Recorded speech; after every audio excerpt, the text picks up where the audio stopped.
দ্রুত দাজ্জাল আসার ইঙ্গিত স্পষ্ট হচ্ছে।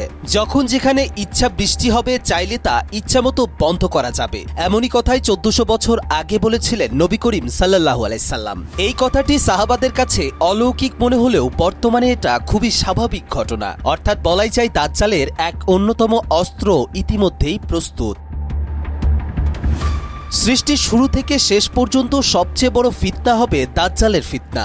এই ফিতনা এতটাই ভয়াবহ যে ঈমান খুব সহজে নড়ে যাবে। ঈমান নষ্ট করার জন্য দাজ্জালের হাতে থাকবে বেশ কিছু অস্ত্র, যার মধ্যে বৃষ্টি অন্যতম। রাসূল সাল্লাল্লাহু আলাইহি সাল্লাম বলেছেন, দাজ্জাল আসার আগে আল্লাহ সৃষ্টির 3 ভাগের 1 ভাগ বৃষ্টি বন্ধ করে দিবেন, পরের বছর বৃষ্টির 3 ভাগের 2 ভাগ বন্ধ করে দিবেন, আর তৃতীয় বছর কোনো বৃষ্টি হবে না। তখনই আসবে দাজ্জাল।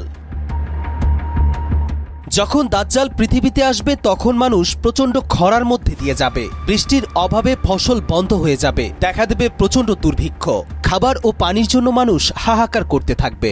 এ সময় দাজ্জাল এসে মানুষকে বৃষ্টি দিতে চাইবে, খাবার দিতে চাইবে। শর্ত শুধু একটাই, তাকে সৃষ্টিকর্তা হিসেবে মেনে নিতে হবে। যারা মেনে নিবেন তাদের জমির ওপর বৃষ্টি দেবে, আর যারা মেনে নিবেন না তাদের জমির ওপর থেকে বৃষ্টি কেড়ে নেবেন। এবার তাকাই বর্তমান সময়ে। এখন ক্লাউড সিটিং এর মাধ্যমে যেখানে খুশি ইচ্ছামতো বৃষ্টিপাত ঘটানো হয়। সম্প্রতি আরব আমিরাত ও সৌদি আরবেও এই প্রযুক্তি ব্যবহার করে মরুর বুকে বৃষ্টি ঝরিয়েছে। আজ থেকে 20 বছর আগে হয়তো তা কল্পনা করা যেত না। জানলে অবাক হবেন, ক্লাউড সিটিং শুধুমাত্র বৃষ্টি ঝরায় না, এ প্রযুক্তি বৃষ্টি বন্ধ রাখতে পারে। ফ্রান্সে এমন এক কোম্পানি আছে যারা টাকার বিনিময়ে যে কোনো অঞ্চলে যে কোনো দিন বৃষ্টি বন্ধ করে দিতে পারে। পুরো বিষয়টি বুঝতে হলে এ সম্পর্কে কিছু প্রাথমিক ধারণা থাকতে হবে। আকাশে যে মেঘ থাকে, সেই মেঘ যখন প্রাকৃতিকভাবে ঘনীভূত হয় তখন বৃষ্টিপাত হয়। ক্লাউড সিটিং এর কাজ হলো মেঘের এই ঘনীভূত হওয়ার ঘটনাটা প্রাকৃতিকভাবে দ্রুত ঘটানো। বিমান বা ড্রোনের মাধ্যমে কিছু কেমিক্যাল ছিটিয়ে দেওয়া হয় মেঘের ওপর, ফলে মেঘ ঘনীভূত হয়ে বৃষ্টি ঝরায়।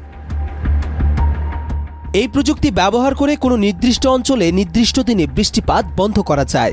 2008 সালে চায়নার বেইজিং অলিম্পিকের উদ্বোধনী অনুষ্ঠানে যেন বৃষ্টি না হয়, তাই চায়না ক্লাউড সিটিং এর সাহায্য নেয়। তবে ক্লাউড সিটিং নতুন কোনো মেঘ তৈরি করতে পারে না। অর্থাৎ প্রযুক্তি যতই উন্নত হোক না কেন, মহান আল্লাহ যেমন মানুষের কল্যাণের জন্য মেঘ সৃষ্টি করেন, তেমন ক্লাউড সিটিং তা পারে না। তাই হয়তো বলাই যায় এই ক্লাউড সিটিং প্রযুক্তি 1400 বছর আগে মহানবী সাল্লাল্লাহু আলাইহি সাল্লামের বলা দাজ্জালের ফিতনা সৃষ্টির সেই অস্ত্র।